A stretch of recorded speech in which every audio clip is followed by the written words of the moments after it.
جتنے بھی اس پروجیکٹ میں انوالو ہیں، Pakistan prime ministers citizen portal کا جو ہے پلیٹ فارم جو ہے، اس پہ آپ نے جو محنت کی ہے، اور بنیادی مقصد یہی ہے کہ جو پرائم منسٹر عمران خان کی جو خواہش تھی کہ چونکہ ہر شخص حکومتی اداروں کی طرف یا جہاں بھی ان کی کمپلینٹس ہوں یا جو بھی ان کی شکایات ہوں وہ جا نہیں سکتے، کیونکہ ایک تو یہ ہے کہ اگر خاص طور پہ اگر آپ ایک خاص معاشی بیک گراؤنڈ سے تعلق ہے آپ کا، تو آپ کے لیے ٹریول کرنا بھی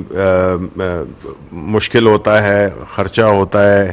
کچھ خواتین ہیں وہ اپنی فیملیز کو چھوڑ نہیں سکتی ہیں.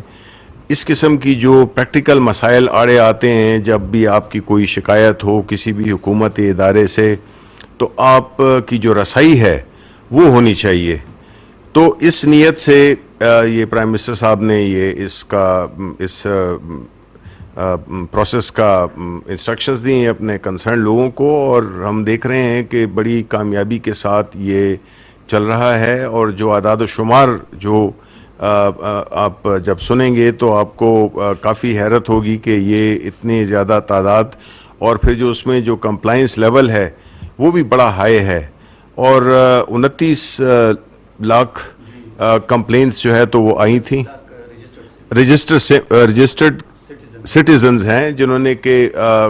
25 لاکھ کے قریب کمپلینس کی، اور ان کی جو ریڈریسل ہے یا جو ان کی جو ان شکایات کو جو وہ کیا گیا، اس کا ازالہ کیا گیا، وہ 23 لاکھ ہیں. مطلب ہے کہ ایک بڑی ہائی ریٹ آف وہ ہے، کمپلائنس ہے اور سکسیس ہے. اور جب اس میں کوئی 5,86,000 لوگوں سے اس کا فیڈ بیک لیا گیا، تو وہ اگر فیڈ بیک لیا گیا تو 5,86,000 لوگوں نے کنفرم کیا ان کی جو بھی شکایات کی جو حل ہوئیں اور جو ازالہ ہوا ان کی کمپلینٹس کا. اب یہ ایک ٹیکنالوجی کے دور میں یہ ایک بہت بڑی رحمت ہے کہ بغیر گھر سے ہلے کہیں گئے ہوئے بغیر اگر آپ اپنی پوری جو بھی آپ کی شکایات ہیں وہ حکومت کے اداروں سے ہوتے ہوئے پرائم منسٹر صاحب کے ڈیسک تک یہ پہنچتی ہیں. کہ اگر کسی کا کوئی شکایت کو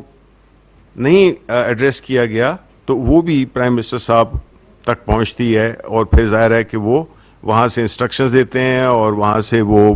جواب طلبی کرتے ہیں متعلقہ اداروں سے کہ ان کی جو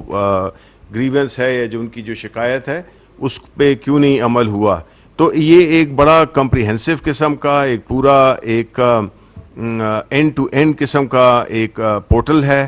تو اس میں لوگ جتنا بھی رجسٹر کروائیں گے اپنے آپ کو اور ان کے جو بھی مسائل ہوں گے، تو اس سے آپ کو گھر بیٹھے آپ کی جو مشکلات ہیں، جو آپ کی شکایات ہیں، وہ جو ہے تو حل ہو سکیں گی. میرا خیال ہے کہ اس ایک سٹیپ سے جو سب سے اہم بات ہوئی ہے، جو کہ ہم ماضی کی حکومتوں میں دیکھتے آئے تھے یا جو بھی ہمارے ملک کے معروضی حالات ہیں، کہ حکومت یا ریاست اور عوام کا آپس میں جو فاصلہ ہے وہ بالکل ختم ہو گیا ہے. کیونکہ عام طور پہ آپ کو پتہ ہے کہ جب کوئی بھی آپ شکایات کرنے یا آپ کی جو بھی مسائل ہوتے تھے اس کے لیے آپ کو در بدر ہونا پڑتا تھا، عوام کو در بدر ہونا پڑتا تھا. اب اس انیشیٹو سے وہ مسئلہ بالکل ختم ہو گیا، اور اس میں ہر پہلو کو ذہن میں رکھا گیا ہے. وہ لوگ جن کی کہ فنگر پرنٹس کا مسئلہ ہو سکتا ہے، وہ اپنے آپ کو اگر نہیں کر سکتے، اگر اپاہج ہیں، اگر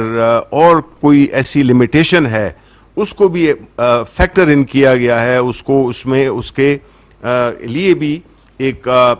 طریقہ اختیار کیا گیا ہے جس میں کہ کوئی سوسائٹی کا کوئی بھی طبقہ، کوئی بھی حصہ وہ جو ہے تو اس فیسلٹی سے باہر نہ رہے، اور جو بھی اس کی شکایات ہوں، جو بھی اس کی ایشو ہو، اس کو جو ہے تو ریڈریسل کے لیے ایک بڑا ہی ایک جمہوری قسم کا، یعنی اس میں کوئی کسی کلاس، کسی طبقے سے کہ آپ کون ہو کون نہیں ہو، اس کی غیر سیاسی بنیادوں پر، اس میں نہ تو آپ کی سیاسی وابستگی کا پوچھا جاتا ہے، نہ آپ سے آپ کے جو معاشی لیول ہے اس کے بارے میں پوچھا جاتا ہے. یعنی کہ یہ بالکل یعنی وہ انصاف آنکھوں پہ پٹی باندھی ہوئی جو ایک سمبل ہے، اس کی یہ حقیقی اس میں عکاسی کرتا ہے کہ آپ کو ایک بلا امتیاز آپ کو آپ کے مسائل کا حل آپ کے گھر بیٹھے ہوئے آپ کو ملے گا. بہت بہت شکریہ.